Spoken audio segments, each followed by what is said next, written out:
ویسے آپ نے جہاز کا تذکرہ کیا، آپ کے پاس جہاز کون سا ہے؟ میرے پاس ایک 8 سال پرانا جہاز ہے، کنگ ایئر BT-200، جو جیٹ نہیں ہے، جو پراپ ڈریون ہے، اور وہ جہاز 8 سال سے میرے پاس ہے اور اس میں کتنے MNAs MPs آپ نے بنی گالا پہنچائے؟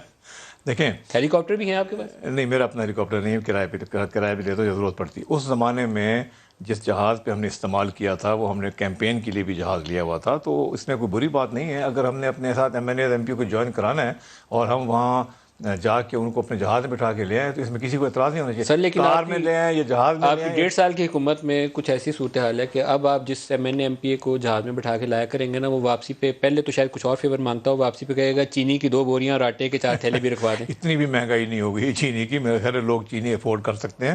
یس، آپ مہنگی ہوئی ہے، اور سارا کا سارا مہنگی ہونے کا جو فائدہ ہے وہ کاشتکار کو جا رہا ہے، ہمیں نہیں آ رہا۔ آپ دیکھیں، میری تو بیلنس شیٹ پبلشڈ ہے، اور میرا ریکارڈ یہ ہے کہ میں اپنی پورا پروفٹ میری بیلنس شیٹ پہ ہوتا ہے، میں ٹیکس بھی خسرو دیتا صاحب کی ہوں۔ ملوں کی بھی پبلشڈ ہے، ہارون صاحب کی بھی ملوں کی بھی پبلشڈ ہے۔ میری پبلشڈ ہے، ان لوگوں کے سوال آپ ان سے پوچھیں، تو یہ میرے تو آپ سر یہ ریکارڈ پہ آ جائے پولیٹیکل گا۔ جو ایلیٹ ہے تقریباً میرے خیال ہے کچھ 60 کے قریب ملیں ان لوگوں کی ہیں جو بڑے ٹاپ کلاس پولیٹیشین ہے پاکستان۔ آپ ان کے ریکارڈ چیک کریں نا۔ سر سارے اندر ہو جائیں گے اگر ایمانداری سے کوآڈٹ کریں۔ میرا تو کر لیں آپ۔ شبر زیدی کو دے دیں، آپ نے تو لسٹڈ کمپنی ہے آپ۔ بالکل لسٹڈ کمپنیوں، KPMG میرا آڈیٹر ہے، بہترین شبر آڈیٹر۔ زیدی کو لگا دیں ان 60 کمپنیوں کا جو پولیٹیکل ایلیٹ کی ملکیت ہے، وہ ساری اندر ہو جائیں گے۔ سر یہ تو آپ کا کلیم ہے، مجھے بالکل، میں نہیں کہہ سکتا ہوں گے کہ نہیں ہوں گے، آپ لگا دیں ان کو۔